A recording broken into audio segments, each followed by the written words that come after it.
যুবক, daily 550 litre oxygen দেয় তোমাকে আল্লাহ। ডেলি 36 বার তোমাকে যৌবনের তরঙ্গে রাখার জন্য ডেলি 36 বার আমাদের কিডনিকে কুদরত দিয়ে ডায়ালিসিস করেন। আমি ডাক্তারি পড়াইতে আসি নাই, বুঝানোর জন্য বলতেছি। ডেলি 1,60,000 বার শ্বাস প্রশ্বাস নেই। প্রতি মুহূর্তে ফেরেশতার কাছে মুসিবত আসলে ফেরেশতা জিজ্ঞাসা করে, আতরুক আও আহফাদ, আল্লাহ বাঁচাবো না মুসিবতে পড়তে দিব? আল্লাহ হুকুম দেয় বাঁচা। কালকের ঘটনার থেকেও পাওয়া যাবে, লাশ তো যারা হওয়ার হইছেই, কিন্তু এর ভিতর থেকেও বহু জনকে আল্লাহ বাঁচায় নিয়ে আসছে। না আনে নাই? আনে নাই? কালকের দুর্ঘটনা জানেন? আপনাদের কাছেই তো, ঠিক না?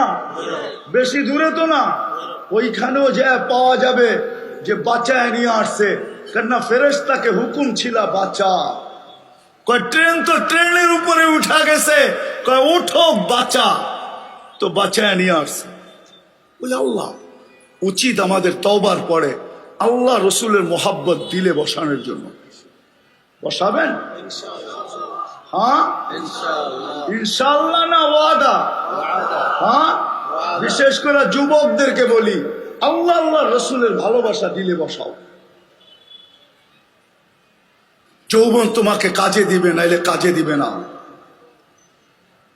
তৃতীয় কথা, আজকের থেকে অঙ্গীকার করি, সত্য এটাই, মনীষীরা এটাই বলে গেছেন, নেক যদি নাও করতে পারো তাহলে গুনাহ করো না।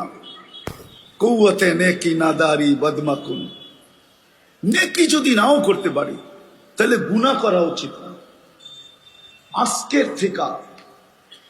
আজকের থেকে নবীর আদর্শ মতো চলবো।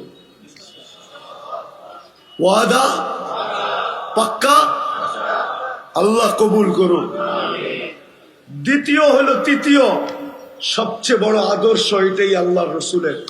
যদি সবচেয়ে বড় আদর্শ না হইতো তাইলে দুনিয়ার থেকে বিদায় লগ্নে এই চিৎকার দিতেন না, আসসালাহ আসসালাহ।